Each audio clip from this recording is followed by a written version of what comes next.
दापोली तालुक्यातील प्रसिद्ध पंचनदी धरण सतत पडत असलेल्या पावसाने मे महिन्यातच भरल्याचा विक्रम झालाय। गेल्या 24 तासात पडलेल्या मुसळधार पावसामुळे एका रात्रीतच पंचनदी धरणाचा सांडवा सुरू झाला।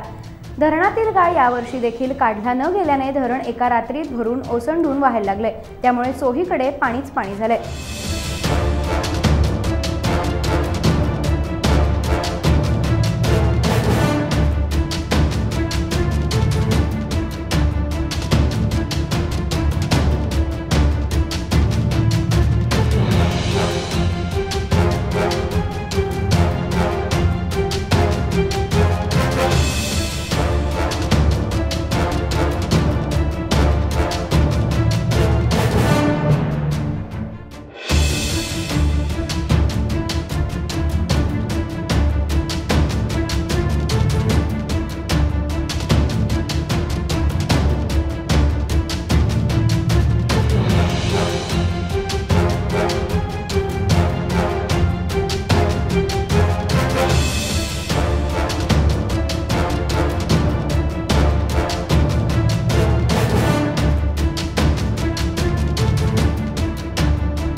टाइम्स डिजिटलला लाईक करा, शेअर करा, सबस्क्राइब करा आणि बेल आयकॉन दाबायला विसरू नका।